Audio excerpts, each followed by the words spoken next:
Ito pong mababasa sa Lumang Tipan. Hindi ko check yung kung saan lugar doon. Pero yung Pagkitin sinabi niyo po, ron, hanapin po natin. I'm the Alpha and the Omega. Sa Lumang Tipan po yun, o sa Genesis. The beginning and the end. Tapos dito sa Revelation, naroon din po yung salitang yon. Kung hindi ako nagkakamali, ang Panginoong Hesus ang nagsalita ron sa Revelation. I am the Alpha and the Omega, the beginning and the end, who is and was and is to come, the Almighty. Yung po bang nagsalita doon sa una ay siya rin dito sa Revelation? Ganito po ang sagot ko. Huwag po kayong magagalit. Ano po? Wala pong... Wala pong Alpha at Omega sa Lumang Tipan.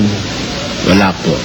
Kasi ang Lumang Tipan was written in its entirety in the Hebrew and the Aramaic language. At wala pong Alpha sa Hebrew at saka sa Aramaic.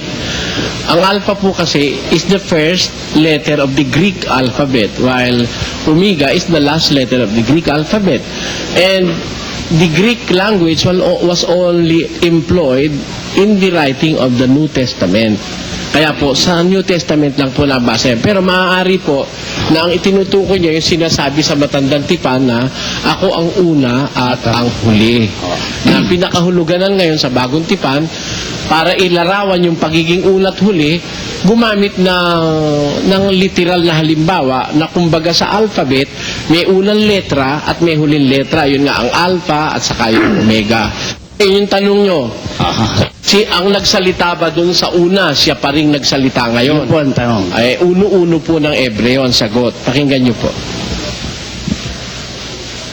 Ang Diyos na nagsalita ng unang panahon sa ating mga magulang sa iba't ibang panahon at sa iba't ibang paraan sa pamamagitan ng mga propeta ay nagsalita sa atin sa mga huling araw na ito sa pamamagitan ng kanyang anak. Ayun. Yun pong Diyos na nagsalita nung una sa mga magulang, sa magitan ng mga propeta, yun din Diyos na yun ang nagsalita sa atin sa huling araw na ito sa pamamagitan naman ng kanyang anak. Kaya ho, pareho.